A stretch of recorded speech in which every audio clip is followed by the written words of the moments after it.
Hi friends, how are you all? I hope everybody will be okay in this COVID-19 and you can say a little bit lockdown across the country. So in this video we are going to know about the passive voice and especially about present indefinite passive voice. So this video is basically for beginners, those who are beginners. So please do not watch those guys this video who are like intermediate or advanced level students, so it is only for beginners. Yeah, you can watch it.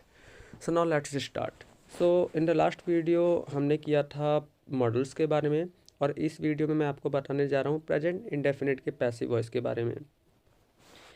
सो सबसे पहले हमें ये जानना होगा कि voice का मतलब क्या होता है, ये पैसिव वॉइस है क्या, आखिर ये एक्टिव एंड पैसिव वॉइस क्या है। तो एक्टिव वॉइस तो आप सभी लोग जानते हैं, जैसा कि मैंने अपने टेंस वाली सीरीज में करवा चुका हूँ।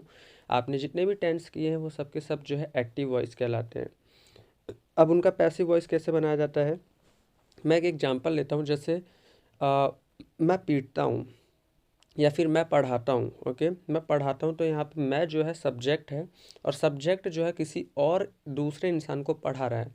यानी यहाँ पे सब्जेक्ट जो है खुद काम कर रहा है किसी दूसरे इंसान के ऊपर। अब मैं इसका पैसिव वॉइस बनाता हूँ, मुझे पढ़ाया जाता है। अब यहाँ पे आप देख सकते हैं मुझे पढ़ाया जाता है, यहाँ पे मुझे पढ़ाया जाता है।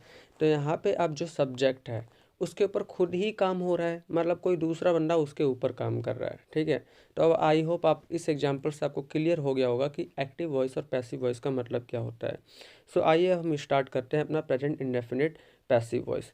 सो प्रेजेंट इंडेफिनिट पैसिव वॉइस में क्या होता है, प्रेजेंट इंडेफिनिट पैसिव वॉइस में पहले तो आपको प्रेजेंट इंडेफिनिट टेंस की पहचान क्या होती है ये जाननी होगी। तो इसका पहचान होता है ता है, ते है, ती है। ठीक है, और इसमें जो हेल्पिंग वर्ब हम यूज करने जा रहे हैं वो है इज एम आर। अब आप लोग कह रहे होंगे कि प्रेजेंट इंडेफिनिट टेंस का तो हेल्पिंग वर्ब डू डज था, बट पैसिव वॉइस में क्या होता है कि इसमें हेल्पिंग वर्ब चेंज हो जाते हैं। और अगर आपको याद ना हो तो उसको याद करने का एक तरीका है कि अगर आप प्रेजेंट इंडेफिनिट टेंस का पैसिव वॉइस बना रहे हैं तो इसके अगले वाला प्रेजेंट कंटिन्यूअस टेंस का जो है आप इज एम आर जो है यूज करेंगे एज ए हेल्पिंग वर्ब के रूप में। आप इस बात का ध्यान रखें, अगर आपको याद करना है तो यही एक तरीका है और कोई तरीका नहीं है, नहीं तो आपको रटना होगा।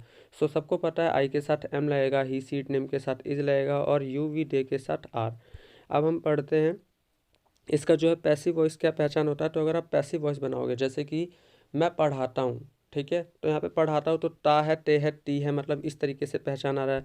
लेकिन अगर मैं पढ़ाता हूँ को मैं पैसिव वॉइस में बनाऊंगा तो ये हो जाएगा मुझे पढ़ाया जाता है। तो जाता है तो आप देख सकते हैं जाता है आ रहा है। ठीक है, तो इसीलिए मैंने इसका पैसिव वॉइस में पहचान लिखा है जाता है, जाते हैं, जाती है। आई होप आप समझ रहे होंगे। मैं कुछ एग्जाम्पल से आपको समझा देता हूँ। जैसे कि मुझे पढ़ाया जाता है, उन्हें पीटा जाता है, तुम्हें समझाया जाता है, हमें धोखा दिया जाता है, तुम्हें डांटा जाता है। आई होप आप इससे समझ रहे होंगे।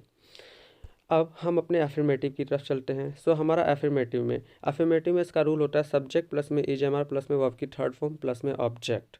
एक बात का आप लोगों को बहुत ही ज़्यादा ध्यान रखना है कि पैसिव वॉइस में अक्सर हम वर्ब की थर्ड फॉर्म का यूज करते हैं, आप इस बात का ध्यान रखें। इसीलिए यहाँ पे जो है मैंने वर्ब का थर्ड फॉर्म यूज किया। तो जितना भी पैसिव वॉइस बनेगा उन सभी में हमें वर्ब का थर्ड फॉर्म यूज करना है, आप इस बात का ध्यान रखें। अब इनमें से पहला एग्जाम्पल है मुझे पढ़ाया जाता है, तो क्या हो जाएगा, मुझे का आई के साथ आपको पता ही है क्या लगता है, आई के साथ लगेगा एम, और एम के साथ यहाँ पे डॉट, यानी I am dot. I hope आप समझ गए होंगे। अब हम अपने नेक्स्ट एग्जाम्पल की तरफ चलते हैं। हमारा नेक्स्ट एग्जाम्पल है हमें धोखा दिया जाता है। अब हमें धोखा दिया जाता है क्या हो जाएगा, हमें का वी के साथ आर यूज होगा, वी आर, और धोखा देने को deceived, so we are deceived. इसी तरीके से उसे पढ़ाया जाता है। अब उसे पढ़ाया जाता है क्या हो जाएगा, उसे का ही के साथ is, he is taught. So I hope आप इसको समझ रहे होंगे। अब मैं कुछ और एग्जांपल्स बता देता हूँ। मुझे डांटा जाता है, आई एम स्कॉल्डेड। तुम्हें पढ़ाया जाता है, यू आर टॉट। उन्हें पीटा जाता है, दे आर बिटन। हमें समझाया जाता है, we are made understand. I hope आप इससे समझ गए होंगे। अब हम नेगेटिव की तरफ चलते हैं। अब नेगेटिव में इसका रूल क्या होता है, नेगेटिव में रूल होता है सब्जेक्ट प्लस में इज एम आर प्लस में नॉट प्लस में वर्ब की थर्ड फॉर्म प्लस में ऑब्जेक्ट। अब यहाँ पे आपको एक बात का ध्यान रखना है कि यूनिवर्सल रूल यही कहता है कि हेल्पिंग वर्ब के जस्ट बाद जो है नॉट आ जाएगा। ये मैं ऑलरेडी बता चुका हूँ, तो आपको बस मैं इतना ही बताऊँगा।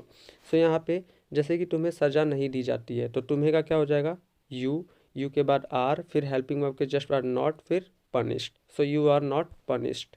इसी तरीके से हमें नहीं पढ़ाया जाता है, तो हमें नहीं पढ़ाया जाता है क्या हो जाएगा, we are not taught, we are not taught.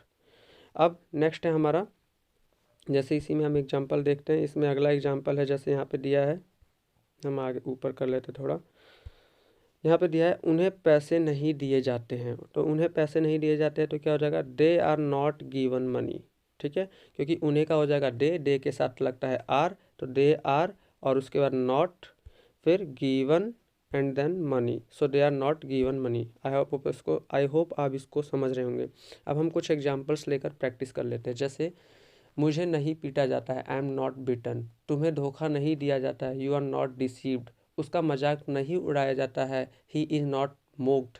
हमारा इलाज नहीं किया जाता है, वी आर नॉट ट्रीटेड। सो ये एग्जाम्पल से इतने काफ़ी आपको समझने के लिए। अब हमारा अगला है इंटेरोगेटिव। अब इंटेरोगेटिव में सबको पता है हेल्पिंग वर्ब पहले आएगा, और हेल्पिंग वर्ब क्या है, एज एम आर, तो जाहिर सी बात है आप हेल्पिंग वर्ब पहले लगाओगे, एज एम आर प्लस में सब्जेक्ट प्लस में वर्ब की थर्ड फॉर्म प्लस में ऑब्जेक्ट और प्लस में एक क्वेश्चन मार्क लगाना ना भूले इंटेरोगेटिव में। पहला है क्या उन्हें पीटा जाता है, तो क्या हो जाएगा, क्या उन्हें पीटा जाता है, तो जाहिर सी बात है उन्हें के लिए दे यूज होता है और दे के साथ are, so are they beaten, verb का थर्ड फॉर्म।